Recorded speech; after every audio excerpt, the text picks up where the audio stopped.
Welcome to partialarc.com. Don't do that. Do you want to hear a story? I'm not letting go. Are you ready for this? Follow your heart. I'm going in. This is Blockbuster Punch-Up. This is Blockbuster Punch-Up. I'm your host, Jay Jones, and I'm joined by my co-host and film enthusiast, Todd G. Levin. Hey there. Hi, Jay. How are you doing, Todd? I'm good. How are you?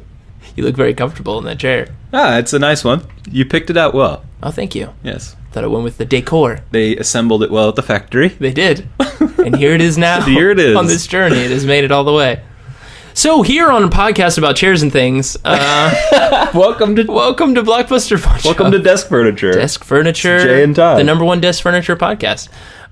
Okay, so this is the first episode of Blockbuster Punch-Up, so I believe I shall explain what it is all about. So, first up, the term punch-up is an industry term, basically meaning to improve, and that's exactly what we're hoping to do today.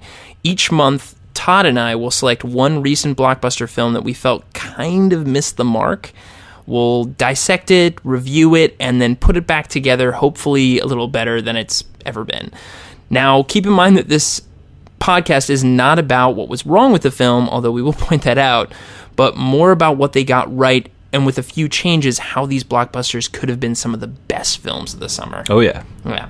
So, Which is true in most cases. Yeah. It's always you leave and you're just, it was just that one. Just the one. Yeah. But yeah, so I guess let's kick things off with a big blockbuster from last year that's been getting a lot of attention now that its sequel has been announced. That film is Pacific Rim. Pac Rim, baby. Oh, yeah. Now, Todd, can you explain a little bit about the framework of each of our episodes? Yeah, absolutely. So Blockbuster Punch-Up, the way we're going to do this thing is, in the beginning, we're going to do a little recap of the film in question, or contention. And then after that, we're going to do a little punch-up and punch it up and point out some of the things that could have been, the things that were great, the things that were not so great, and where those things could have maybe been led, rewritten or done, in a different direction. Not so led astray as sometimes it happens.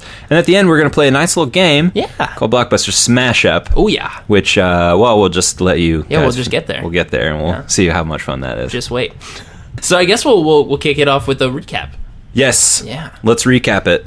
So we set the stage. So Pacific Rim takes place in the future, and then a future again, but within a 10-minute segment. But we'll get into why that happens. That's a great point, yeah. So in the future... That's in the punch-up. In the future, a rift opens up in the Pacific Rim. Why it's called Pacific Rim? A dimensional portal to another time or place or planet or whatever. A place. Things. Yeah. And things start coming through this tear in the bottom of the Pacific Rim. These are giant monsters. In the form of giant monsters. Giant kaiju monsters. That they call kaiju from the Japanese... from the kaiju films. From the kaiju films. And these things lay waste to the future of the world. That is until man starts building these awesome, sweet robots, because that is the answer to giant monsters. Oh, always. It is. It should be, at least. Oh, of course. And that's the part where I go, yes. Okay. Yeah, I'm in. Because I want that so much. I would have loved to see in the missing scene, though, where the scientist came up like, look, we can build these missiles, but guys, I've had this file on my desk for years called Giant Robots, and I want to do this. Well, we have this monster virus, but, we don't want to use that. Let's just build these giant robots. Giant robots. So, that's the world that we're in. And we start winning with these robots. We are winning with these robots. Then the false start that Jay spoke of, essentially... The robots, which can only be piloted by two people using a strange concept called the drift, which we will get into at length later. Yes. The protagonist we follow is Raleigh, which Jay cannot pronounce. That's right. I was definitely about to say Riley or Raleigh. What's this again? Raleigh. Raleigh, okay. Like Raleigh Durham. Raleigh loses a brother. He does. Who was his...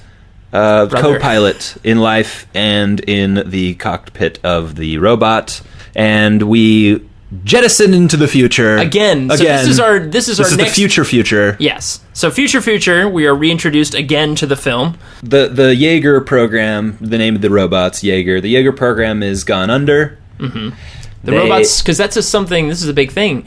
When the brother died, as we mentioned earlier, they mention in the film that something changed. Something changed, apparently. And we see that the brother dies of this result of something changing. Yes. And now the Jaeger program, as you said, has been kind of shelved. It's a bit shelved. They have moved. The governments of the world have moved on to different defense mechanisms, such as a wall, such as this wall. We find Raleigh in the future as a maintenance worker on one of these walls. He is visited by his former general or captain of the squad of played by Idris Elba. I don't remember his name in the movie. That's it.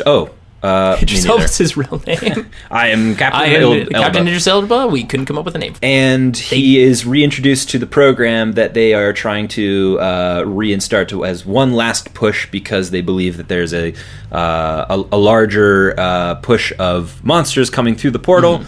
And they need him back. So the rest of the movie is basically a quest to find another partner and to defeat the onslaught of monsters that are monsters that are coming towards speeding towards us. And guess what? They Independence Day the end of the film. They Independence Day those kaiju back to whence they came. Yep. All right. Well, that ends kind of our quick recap, and now we're going to go into the punch-up. We're going to talk a little bit about what didn't work and a lot about where we could make some big changes. So here we go. Punch-up. You know, in rewatching this movie, the first 5 minutes are really... It's really telling. We spoke of, in any of these, futuristic movies... A lot of times, in order to set the tone, set the stage, there's a little bit of a monologue at the beginning, or a few sentences that kind of lets you in on the world. It's an introduction to what's going on. This movie, well, it starts off great. There's a rift in the ocean. Yeah, very monsters simple. Come out. We built robots to combat the monsters. Awesome. That's why I'm here. That could have been it. Sentence. That's it right there. As soon as they get into this concept of drifting, which is about, I always say, you have 4 sentences. Do not overstay your welcome in the beginning of this movie in telling me what the movie's about. Right. Start showing me things. Tell me a little bit, then start showing me. Mm-hmm. Drifting is really where this movie quite literally drifts off into just another another realm that becomes so much less interesting. We've built robots. That's already you're setting up a world, and that world is fine. Yeah. That's it. Now you add this concept of the drifting. It's like if you took Back to the Future, and we have already this ridiculous concept that you're asking me to believe that a plutonium-fueled DeLorean can go back in time. That goes only if it goes over 88 miles per hour. And then on top of that, you were asking me to believe aliens invented this technology years ago. The flux capacitor was given to Doc Brown by a ... Yeah, we don't need a twist reveal for everything in This is where you just jump off the deep end and jump the shark into just a ridiculous, realm of you had a thing, and I believed it up to this moment, and now you're asking a little too much of me as the viewer.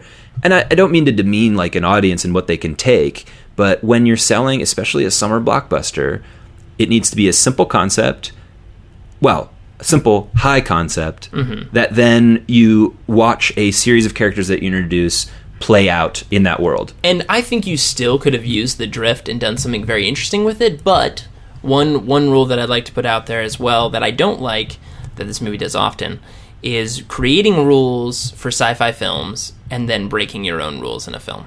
Did they break the drift? What they did is, they broke it in the first 15 minutes when they said only 2 pilots can do this at the same time, and then of course that one guy, the brother, gets ripped out, and then the other brother pilots and then proceeds to kill it by himself. So within the first 10 minutes, and there's no repercussions for this. No. He doesn't like lose an arm or like or his one eye is blind or his something. mind. He could have lost his mind. Right. Nothing. They set up the rules. You are 100% correct. Like they broke minute their own mark rules. 10, only 2 people can pilot this. Minute mark 14, one guy pilots and kills a monster himself.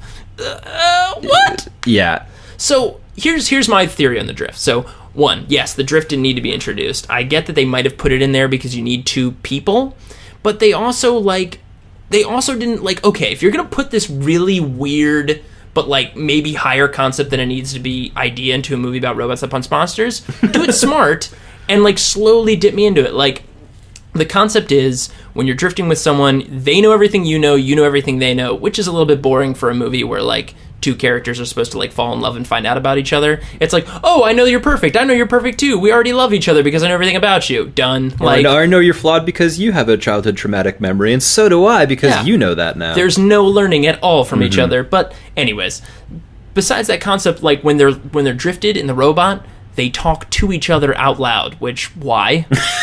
You already know each other. They even have a line where I think in the beginning of the movie, he was like, it's like, are we gonna do fine? He's like, of course we are. I'm in your head, bro. I already knew that. And it's just like, oh, jeez. Shut up. This is not what the drift is gonna be, is it?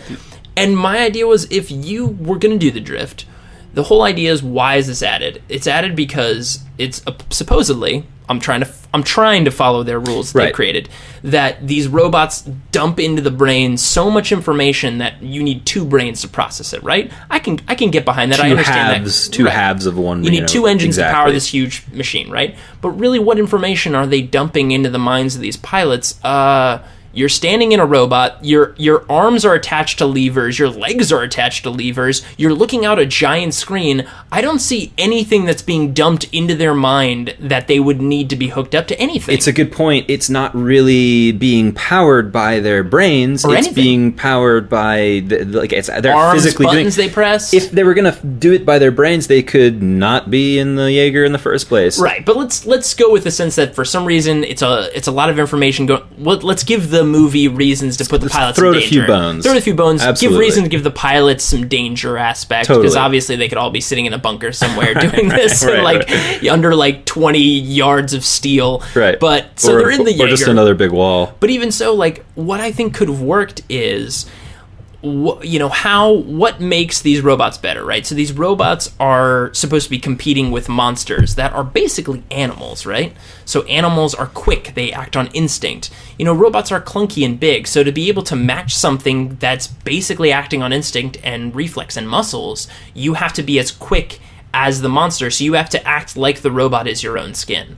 So when you're plugged into this robot, I shouldn't be seeing them looking out a screen. I should be seeing them almost like they're standing 100 feet above the ground in water. And another thing is, if they're processing so much information, make them better than just seeing forward. Maybe give them 360-degree view. And if you have all this information coming into you, then that makes sense. Then you would need to. It's a transference from the analog flesh and blood kind of person into a digital, highly complex machine, and that would make so much more sense that it's overpowering, part of your brain than you need someone else. And you're right. Either way, it's like either the drifting element is such a big element. Either make that that's what a movie is. Either go for it, yes, or don't go for it, don't or it in either there. Go for it, scale it back a lot, and introduce it very slowly, or just don't have it in there because, frankly, it may not be necessary. I mean, even if you just showed them when they're getting in the robot the first time, they hook up, mind syncing, whatever, with the robot, and the brains go over each other, and we just immediately see from their vision they're now stepping out as the robot. We can, in just a few frames, be like, oh, they're seeing it from the robot's perspective. I get it. That right there is the flux capacitor. Yeah. That's the flux capacitor. What does that do? That takes us back in time. Done. Great. What's that mind melting thing? Oh, it's so that they can pilot the Jaeger together. Like they're the Jaeger. Fine. Cool. So I think we talked a little bit about the drift and some of the mythos of the movie. I think right now what we're getting into is really what is the theme and arc of the film. Yes. And the problem is, I don't know if it was through rewrites, but this film has the tracings of there was like 4 films here, because they definitely have like the few moments that look like it would have been in a film about families. You know, Idris Elba and the Mako character have like, I'm your father and I want to protect you, but I'm going to let you fight monsters anyway. And then the dad, you've got the other dad, Australian of the Australian, and the son. exactly. That's that movie. You've got family. You've got some family elements. You've got this like science element with the drifting, and the psychological element with the backstories and the scientists that are trying to drift with the. There's that story going on. That's a different. It's a completely different story. Then you've got just the basic primal, you know, bathtub brawl of a child hitting 2 things together, and one of them's monsters, one of them's, you know, robots, and like, who's gonna win? Let's find out. There's a lot of things going on. Oh, and then you've got this you've other. Got the Lost. You've got the brother Lost. You have which, a Lost. by the way, was introduced very heavily in the beginning of the film, and then he doesn't ever talk about him ever again. That is part of the problem. And so you're right. I think there does seem to be a lot of evidence of either rewriting or retrofitting. Like, this was going to be this movie, and then somebody was like, well, what's going on with these guys? What's going on with the Australian guy? Maybe they have like a father-son thing. Like, I guess we can throw that in there? Exactly. Like, I'm not sure, you know, you never know who's at fault for certain things. It's kind of like, maybe there was maybe from the beginning it was a simple kind of situation, and then someone said, you know, we need to care, we need to add this, and so they started adding things to the ledger. You kind of have to rework a few things and do some addition and subtraction in different places to make the math work out. And then you're so deep in the forest at that point that you've completely lost what you were. And you've sidetracked the audience in terms of like what information they're receiving and when, and what's important. And then you get to page 88 and you're like, fuck it, we're Independence Day in the end of this thing. Right, and wrap it up. And that's like, you know, there's a lot of evidence, it seems, of like, you know, fudging storylines together, and it's just like, oh, that'll work, you know? Okay, so we've talked a little bit about the mythology and the drift. We've talked a little bit about the themes. I think the last thing we should talk about before we go into the actual what we might change is probably just, you know, the characters. I think a lot of the characters were just wooden cutouts. If you didn't hear that, Todd smacked his head against the table. They're the cardboard cutouts. They're wooden. They either don't go anywhere, or they came in halfway through. They have no arc. Raleigh, you know, when he starts this movie, let's go through the main ones. You know, Raleigh, right? He starts this movie like Raleigh and his brother. He's a young guy. He wants to get out there and fight monsters. Of course he does. They're kicking ass. His brother dies. He gets sad and he goes and he works on a wall somewhere.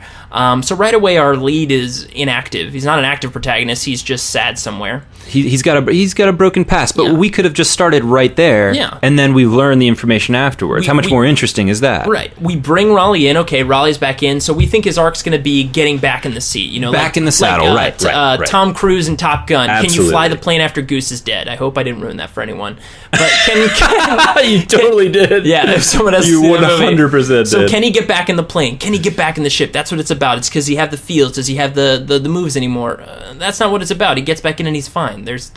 We completely lose that arc entirely. Raleigh is just there to win. That's it. However, you described that's a character that actually, well, it doesn't work the way you just described it, but that's one of the characters that works for the movie. Works. Okay, that's the one that works the most. Then you've got Mako. Who is the daughter, the adopted daughter of Idris Elba, because he found her when a kaiju destroyed her town and ate her parents and left a shoe. Something about shoes. Doesn't make any sense. Lots a of lot shoes, of shoes. lots of misplaced shoes, which was very strange. And her arc is to fight. She wants revenge. She's really, and for some reason Idris Elba doesn't believe that she can or something, but she's of course.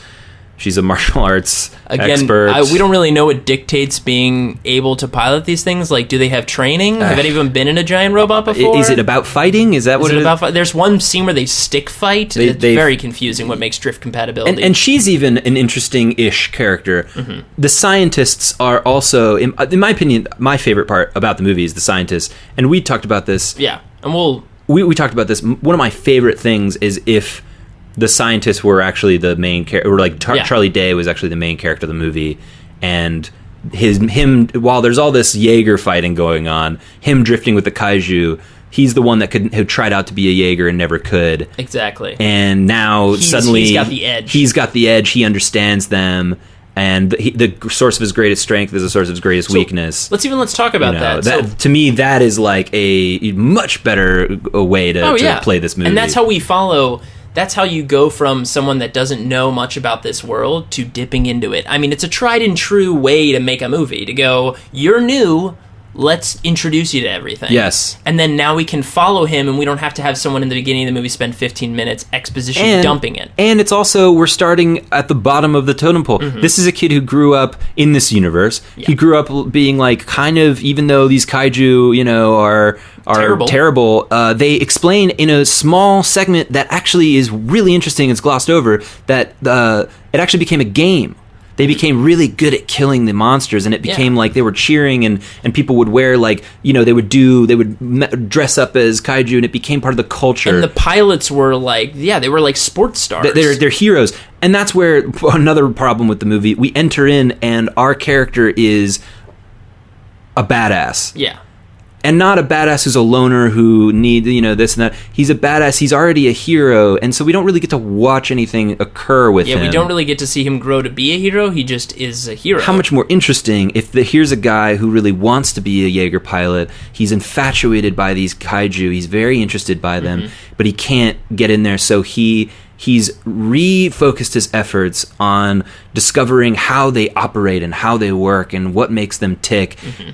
Inadvertently becoming close to the program because of his knowledge of them, his in-depth knowledge, then because of this wacky harebrained idea he has to drift with one of them, and that's where the concept of drifting actually makes sense for the character arc. And he sets himself apart from these other pilots. He sets himself apart and becomes, a hero in and of itself, and we watch him rise from loser, from ordinary to extraordinary. Yeah. So let's take some of those concepts that did really work, and let's kind of map out from the beginning to end of where we'd kind of like to see this. Now, we're not going to fill in like all the details, like scene 4B, scene exterior, night. But yeah, so starts off, we talked about how we like a short introduction, short exposition, and then go right into the world. What I would have liked to have seen is to start right with this world where everyone's winning. Where, so maybe a few quick cuts of, monsters attacked, and then now we've created this kind of post-apocalyptic, not post-apocalyptic, but you get like this new world where our sports superheroes are these people, badasses and pilots. And it's an event. Yeah. This is a worldwide event. It's almost post-Hunger Games or something where it's like look how good we are at doing this. It's our new World Cup. We've turned this, and you could do it with just like a like an sports intro. It's like, they came, but we conquered, here we are, like blah, blah, blah, in the 5th annual, like, matchup between, like, this hammerhead. 12-0, and always, right, make it professional wrestling. Exactly. And these guys are, and here, maybe our main character, the scientist, because I want that to be the character, is at an event. He's in the crowd, he's watching. He's a kid, maybe.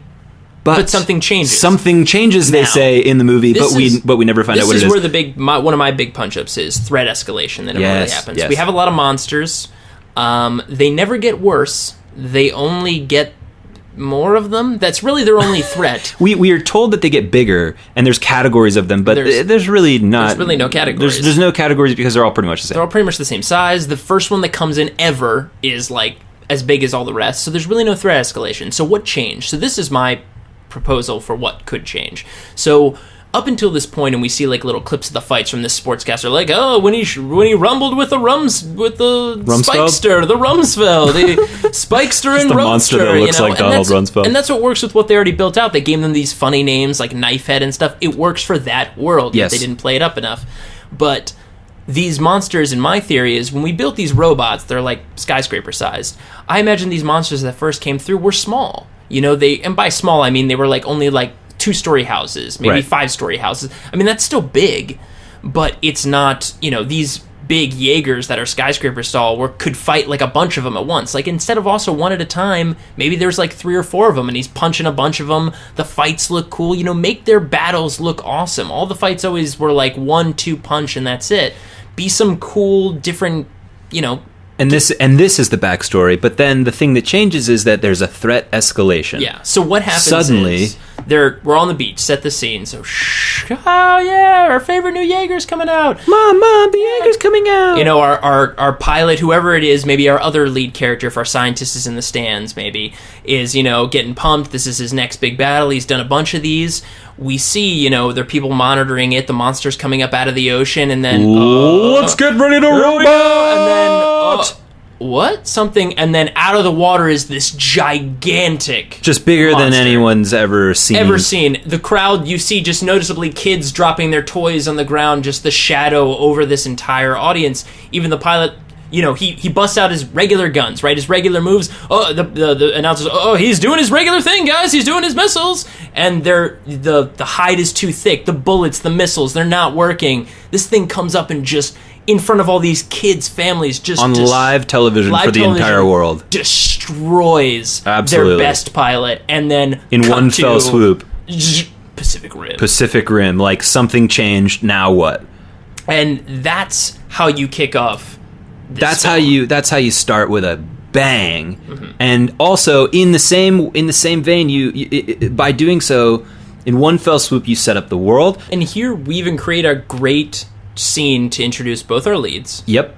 We have our guy in the stands, our scientist. We can have him maybe save someone in the destruction as this monster's destroying thing. You know, the save the cat moment. He helps somebody out the best that he can. Right. Or whatever it is. And we have our pilot or our young kid who gets the snot kicked out of him and just makes it out of there alive. Whatever. Makes it barely out of there alive. Their destinies are tied in one event. Yes. When they will eventually meet. In a world event, too. Yeah. I think it's a great punch-up. So that's just how one might open a film like Absolutely. this.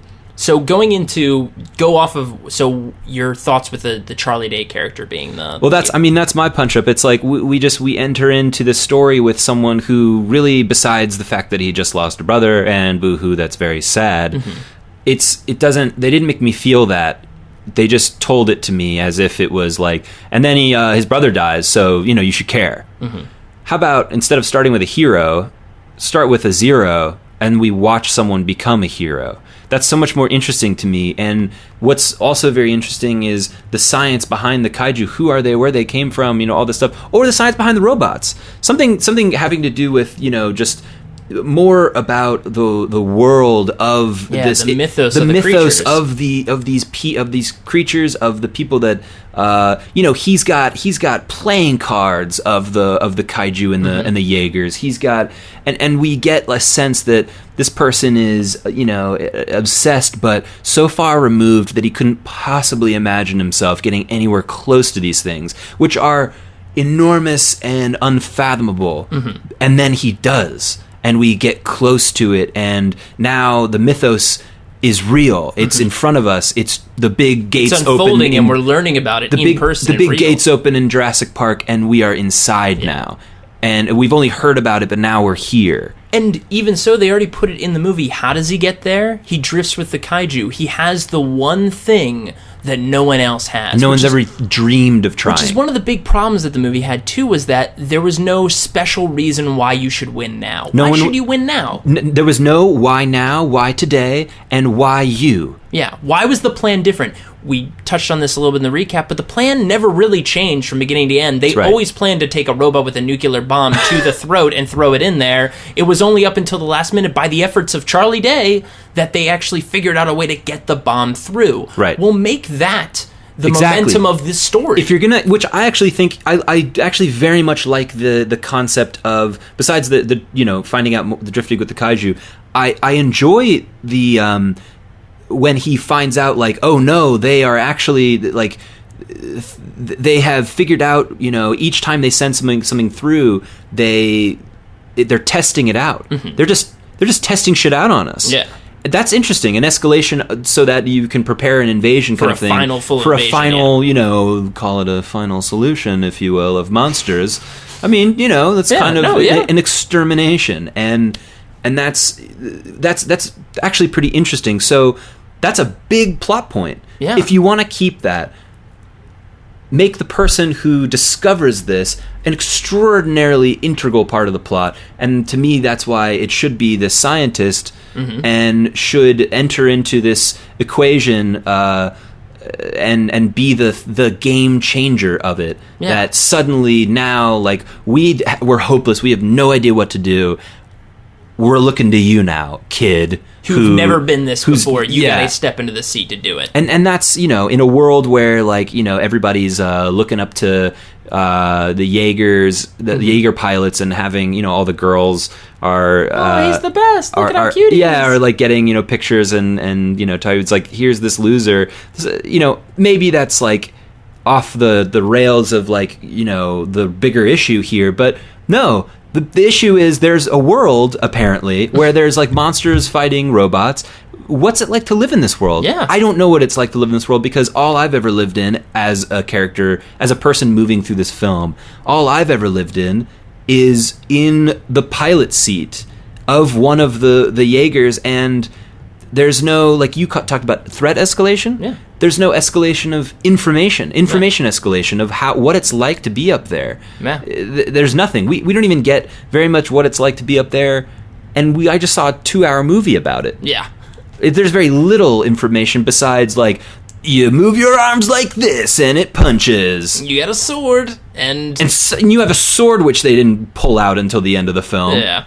But again, like, all that stuff, and also with that as well, like, with leading up to it, you're right. Yeah, we get more of that backstory, and then we can make the drift work. Now that makes the drift an integral part of the film. How does a guy, make the drift more interesting?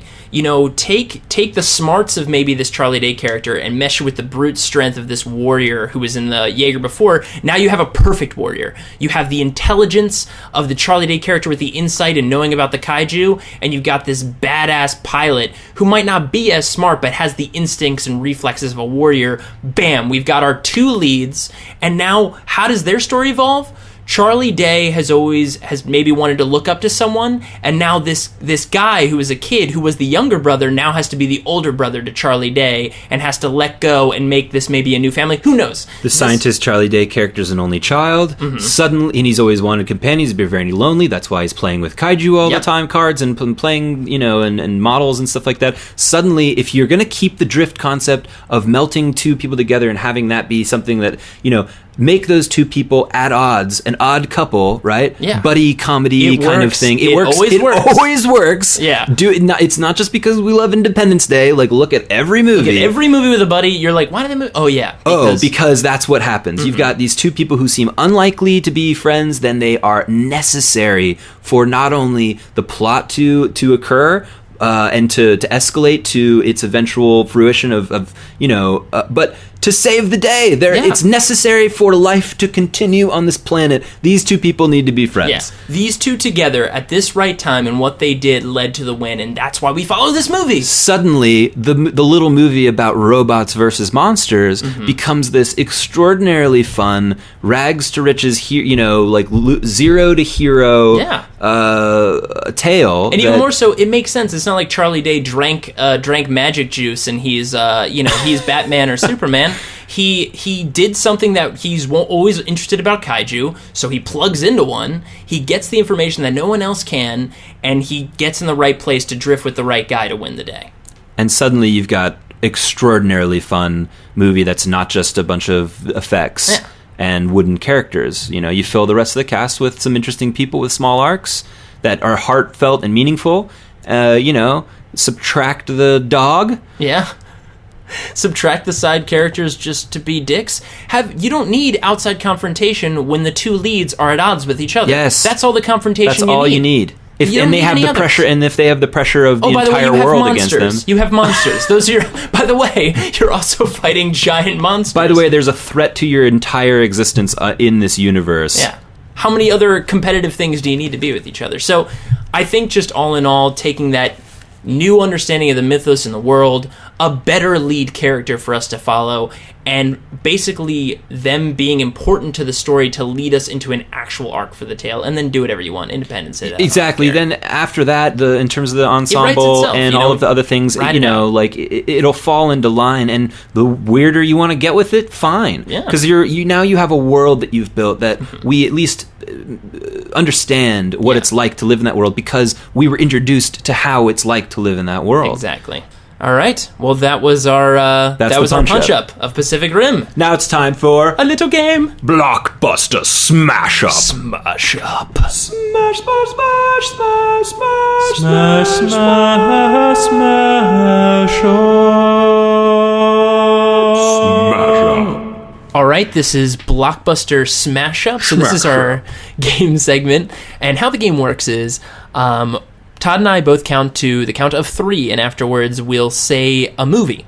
Now, the point of this is Todd is going to say one type of movie, and I'm going to say one movie. One of them is a kind of globally bad movie, known as being kind of a bad film, and the other one is going to be known as a globally good film. And we have to figure out how to smash these films together to make one watchable film. Relatively cohesive film. How these two films can mesh together. Right.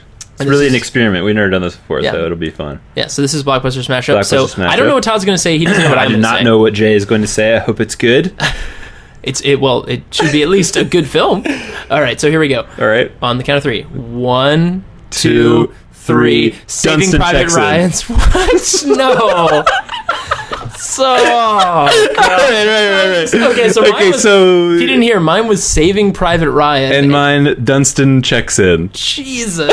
Okay, so it sounds like So there's a hotel. there's a hotel in Europe. Yeah. We're in World War II. Yep. Hotel in Europe. It's a fabled hotel. They've heard about this hotel that was famous before the war. What do you think? Is it Normandy? Maybe it's a hotel in why not? Normandy. A hotel in Normandy, Right. A fabled hotel in Normandy that was run by.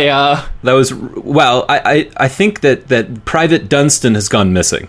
Okay, but we don't know that he's a monkey until we get there. Private Dunstan and he's a very important soldier. We don't know why he is very, very important because we haven't met him yet. Okay. But we are dispatched. Tom Hanks and gang have been dispatched to retrieve find Dunstan. Private Dunstan. And maybe he's important because maybe the Nazis like the entertainment and thrill of a monkey being like a person at a hotel. So the monkey has somehow spied and likes to scrawl things on papers. Yes. And has seen plans. That He's the also Nazis have he's drawn also up. done this at many hotels Yes. across Europe, and he has created a spy ring. And so these guys are trying to track him down, and they're trying to figure out which hotel Private Dunstan has checked into. This was Warhorse before Warhorse. This is Dunstan Warhorse.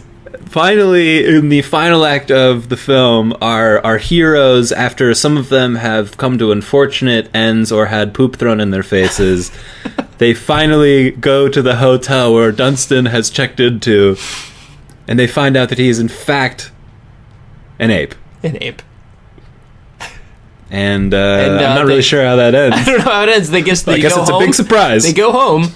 And they wonder of people what died on the way there. And they wonder what it all was for. But you know what? What was important was they did the job that they were supposed to do, which is find this monkey.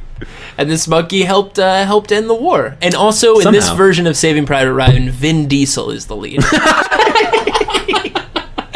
Vin Diesel plus monkey equals just popcorn heaven. Saving Private Dunstan. Surefire hit. Saving Private Dunstan? Yeah. That's it. Or Private Ryan. I don't know how you can make checks in a war, kind of. Saving Private Dunstan checked into the hotel previously, but now we're saving him. But now we're saving him. It's a very long movie starring title. Vin Diesel and Boo Boo the monkey. Yeah. Oh my god, I can't believe you picked Dunstan checks in. It gets worse, man. I've got a list. I've got a list now. We're gonna trade next time? We'll trade. Next time you do a bad movie, I'll do a good movie. And then, but I am interested more of this list. We'll see. We'll get there. No, we have plenty more to choose from. This will be good. Yeah. All right, everybody. Well, this concludes episode 1 of Blockbuster Punch-Up and our review of Pacific Rim. That's it. We'll be posting a new episode every month. Please leave us a review or any comments on iTunes. And if you'd like to download more episodes or check out other similar podcasts, head over to partialarc.com. That's arc with a C. Of course, you can email us any questions at blockbusterpunchup@gmail.com. That's all spelled out. Or let us know what punch-ups you might have had for Pacific Rim. We'd love to hear any of those, so please send them over. Also, follow us on Twitter and Instagram at BBPunchup. And you can follow Todd on Twitter and Instagram at TG Levin. That's TGLEVIN. It can look like Teague Levin. Teague Levin. Yeah. Very nice. That's right. All right. Well, thanks for listening, and see you on the next episode of Blockbuster Punch-Up. Bye-bye. Let's go home.